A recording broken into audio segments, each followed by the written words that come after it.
बिस्मिल्लाहिर्रहमानिर्रहीम। पिछले 2-3 दिन से हमारे वज़ीर आला पंजाब जो हैं वो करंटीना से निकल आए हैं और निकल के आने के बाद जो है वो उनको एक व्हाट्सएप आया कि आप एक मंडी सजाएं और मंडी सजाकर उसमें 50-50 करोड़ की बोली लगाएं और अपोजिशन के एमपीए जो हैं उनको लुभाने की कोशिश करें। और उसके ऊपर ज़ाहिर है हमारे वज़ीर आज़म जो है, वज़ीर आला जो है, उनको सिर्फ व्हाट्सएप ही पढ़ना आता है, वो भी पता नहीं पूरा पढ़ना आता है कि नहीं पढ़ना आता। उन्होंने कल परसों से एक मंडी लगानी शुरू की। हमारे वो अज़ली लोटे जो हमेशा से लोटे थे, 2.5 साल की मेहनत के साथ वो लोटे तैयार किए, लेकिन वो साथ लोटे जो हैं वो जाके इत्मीनान का इजहार करते हैं और साथ में ड्रामा किया जाता है कि जी वो शरकपुरी साहब ने इस्तीफ़ा भी दे दिया हमारे साथ, और डाहा साहब ने जो है वो फरमाया कि वो सेनेट के इलेक्शन में जो है वो मुस्लिम लीग नून को वोट डालेंगे। तो एहसान तो वो नहीं करेंगे, ये मुस्लिम लीग नून की सीटें हैं और मुस्लिम लीग नून की सीट पर जो इलेक्ट हुआ है कानून और आइन के मुताबिक उसको मुस्लिम लीग नून को वोट डालना है। लेकिन वो हमारे शुरू में ये लोटे साथ थे, जब इनको नोटिस दिए गए उनमें से 2 ने गैर मशरूत माफ़ी खैर सब ने मांगी, 2 को माफ़ कर दिया गया, बाकी 5 को निकाल दिया गया और वो 2 लोटों पे दोबारा मेहनत हुई और मेहनत करने के बाद उनको जो है वो वज़ीर आला से दोबारा मिला दिया गया। मैं पूछना ये चाहती हूँ कि मुनाफिकत और का कोई चेहरा होता अगर, तो वो इमरान खान ही हो सकता था। एक तरफ सेनेट के इलेक्शन को शफाफ बनाने के लिए बड़ी बड़ी बातें की जा रही हैं, एक तरफ सेनेट के इलेक्शन के लिए कानून साजी लाने की बात की जा रही है, और दूसरी तरफ पंजाब के अंदर जो है ये मंडी सजाई गई है जिसके अंदर जो है वो 50 करोड़ का झांसा दिया जा रहा है। इनके पास 5 रुपए नहीं है, ये तनख्वाहें देने के काबिल नहीं है, जहर खाने को इनके पास पैसे नहीं है, ये लगे हैं 50 करोड़ देना एमपीएस को, जो एक टोटल फ्रॉड है। ये हो नहीं सकता 50 करोड़ रुपया दें।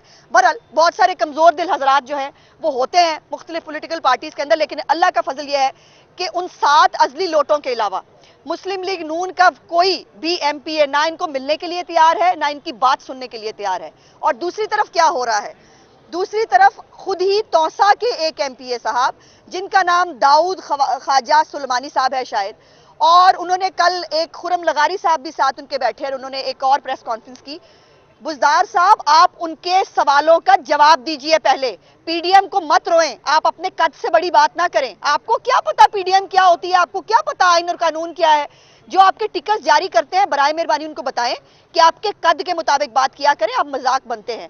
आप जवाब दें अपने उस शराब लाइसेंस के केस का, आप जवाब दें उन कब्जा माफिया को सरपरस्ती करने का जिसका इल्जाम आप पे लगाया गया है, आप जवाब दें वो ठेकों में पैसे कमाने का जिसका इल्जाम आपके ऊपर लगाया जा रहा है, और आप यहां पर जो है वो बैठकर मंडी लगा के बैठे हैं। ये दोबारा नहीं होगा। अभी तो गवर्नर सरवर जो है उसने इसी असेंबली के अंदर जो गंदा खेल खेला था जिसमें उसके पास 35 वोट थे और उसके 44 वोट निकले थे, पहले उन गुनाहों पे माफी मांगे। पहले गवर्नर सरवर भी और इमरान खान जिसने उसको शय दी थी कि जाकर इस गंदी गेम के अंदर जो है वो शामिल हो और ये हॉर्स ट्रेडिंग और ये करने की कोशिश करो, उसका जवाब दो। किसी एक तरमीम के ऊपर इनसे बात तब तक नहीं हो सकती जब तक ये एतराफ़ जुर्म नहीं करते। जो पंजाब असेंबली के अंदर किया गवर्नर सरवर ने वो, और उसके बाद जो चेयरमैन सेनेट के इलेक्शन के अंदर जो गंद घोला था पाकिस्तान की पॉलिटिक्स के अंदर पीटीआई ने अपने गैबी मददगारों के साथ, वो आज भी ऑन रिकॉर्ड मौजूद है। और आप कहते हैं कि सेनेट इलेक्शन शफाफ होना चाहिए, क्यों? जब आपके लोग आपको वोट देने के लिए तैयार नहीं है। हमारा इस गंदी गेम से कोई ताल्लुक नहीं, हम इस डर्टी गेम से बाहर रहना चाहते हैं, लेकिन हमारे घर में नकब लगाने की कोशिश करने से पहले उस्मान बुज़दार साहब अपना घर, अपना हाउस इन ऑर्डर कीजिए। आपके जो लोग वोट नहीं डालना चाहते, पिंडी के एमपीएस की अलग आवाज आ रही है, वो कहते हैं हम वोट नहीं डालना चाहते। जनूबी पंजाब महाज वाले जो हैं उनको सेनेट की टिकट चाहिए, वो एक अलग महाज बना के बैठे हैं। आपको इन बातों का जवाब देना है।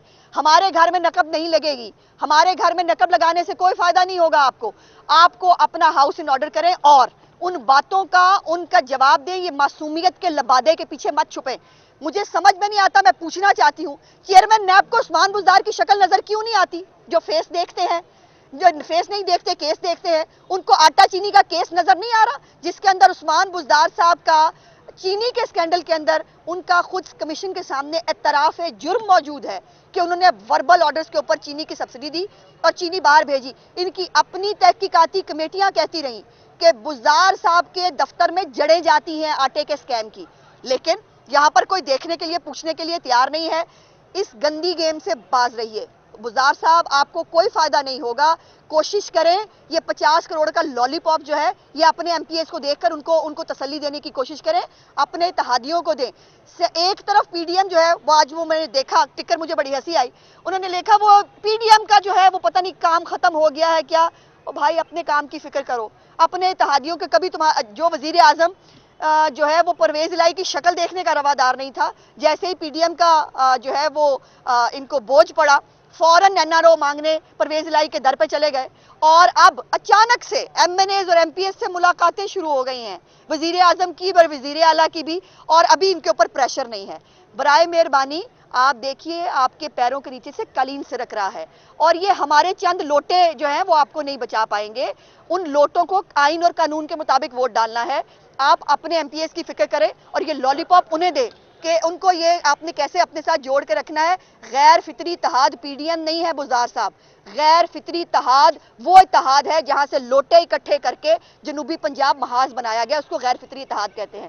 غیر فطری اتحاد وہ ہے جب تمام پارٹیوں کا جو ہے وہ وہاں سے لیے ہوئے لوٹے جو ہیں وہ اکٹھے کر کے پی ٹی آئی کے اندر شامل کیے جائیں, اس کو غیر فطری اتحاد کہتے ہیں. اور آپ کو اگر پی ڈی ایم کی فکر کرنے سے میں نے پہلے بھی کہا بہتر ہے کہ آپ اپنے معاملات کی فکر کریں. آپ کو تو صبح سے شام کا پتہ نہیں ہوتا, آپ کو کون بتائے گا پی ڈی ایم کیا ہوتا ہے, اور یہ بڑے لوگوں کی بات ہے, اس میں خواہ جہلیت نہیں بکھیرتے, اور چھوٹے بچوں کو اس میں بات نہیں کرنی چاہیے. آپ نے بھی بات کی کہ ہمارے طرف نہ دیکھیں, اور ساری بات یہ لگ رہی ہے کہ سیکرٹ بیلٹ جو ہے وہی اصل میں تمام برائی کی جا رہا ہے. حکومت کہہ رہی ہے کہ اوپن بیلٹنگ ہونی چاہیے, اور جو بھی ہے شو آف ہینڈ ہے. آپ نون لیگ اس وقت کیا دیکھ رہی ہے, کیا اس پہ سپورٹ کرے گی حکومت؟ دیکھیے ان کے ساتھ کسی بھی چیز پہ بات چیت نہیں ہو سکتی, کیونکہ جب بھی آپ بات چیت کریں وہ این آر او مانگنا ہوتا ہے.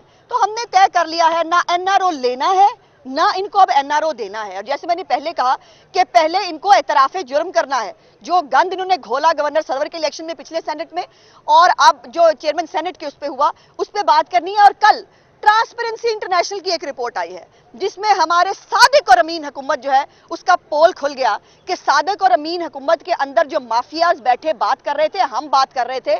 آپ آئی بی کی رپورٹ کا جھانسا دے کر آپ ہمارے میڈیا کو چپ کرانے کی کوشش کر سکتے ہیں, آپ اپوزیشن مخالفین کو جو ہے وہ کہہ سکتے ہیں میں نے پتہ کرا لیا تھا سب ٹھیک ہے, لیکن مختلف ادارے جو انٹرنیشنل ادارے ہیں وہ رپورٹس بنا رہے ہوتے ہیں. اور شرم اور ڈوب مرنے کا مقام یہ ہے کہ مسلم لیگ نون جو 117 پہ لے گئی تھی, اس 124 سے 117 پہ لے کے گئی تھی اس انڈیکس کو, وہ دوبارہ پچھلے سال 120 پہ اور اس کے بعد اس دفعہ 124 پہ. اور مزے کی بات یہ ہے کہ چور چوری سے جائے ہیرا پھیری سے نہ جائے. شہباز گل صاحب نے پھر ایک ناکام کوشش کی. ابھی شہباز گل صاحب کی بیچاری کی شبلی فراز سے بھی بہت اس دن بھی ہوئی, مجھے بڑا افسوس ہوا ویسے دیکھ کے برحال, لیکن یہ کہ باز نہیں آتے. اب آپ نے پھر ایک وہ فیک بات کرنے کی کوشش کی کہ وہ جی وہ پچھلے سالوں کی وہ ہے. او بھائی مجھے تو فکر یہ ہے کہ کل کو مطلب اپنے ہونے سونے کا بھی جو ہے وہ ہمارے پہ الزام نہ لگا دینا پچھلی حکومتوں کی وجہ سے ہے. یہ ڈیٹا جو ہے 2019 اور 2020 کا جس میں سب سے الارمنگ چیز ہے وہ یہ ہے کہ ٹرانسپیرنسی انٹرنیشنل کی جو ہیڈ ہیں ان کا اگر آپ نے ہیڈ نوٹ پڑھا ہو, اس کے ہیڈ نوٹ کا اوپر جو ہے وہ ٹائٹل یہ ہے کہ کووڈ-19 اینڈ کرپشن. اس نے الزام لگایا ہے پاکستان کے اوپر کہ کووڈ-19 کے اندر بے تحاشا کرپشن ہوئی پاکستان کے اندر, وہ ایکوپمنٹ کے ذریعے ہوئی ہو, ایون ماسک کی سمگلنگ کا بھی آپ نے جو ہے وہ کارپٹ کے نیچے چھپانے کی بات کی, لیکن انٹرنیشنل رپورٹس موجود تھی.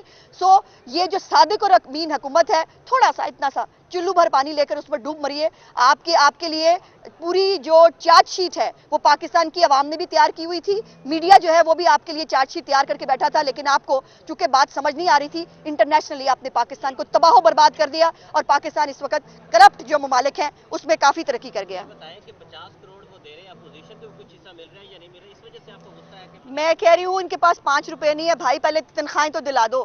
اسلام آباد کے اندر اساتذہ بیٹھے ہیں, اسلام آباد کے اندر ڈاکٹرز بیٹھے ہیں, اسلام آباد کے لیبر جو یونینز ہیں وہ جانے کے لیے تیار ہیں. یہ تنخواہوں میں 5% اضافہ نہیں کر سکے بھائی. یہ کسی کو 50 کروڑ کیا دیں گے, 50 کروڑ بہت بڑی رقم ہوتی ہے, یہ 50 پیسے نہیں دے سکتے. ان کے لیے وہ بڑا اچھا ہے نا, جیب چ نہیں ہے تیلا تے کر دیے میلا میلا, ان کا وہ حال ہے. Thank you G.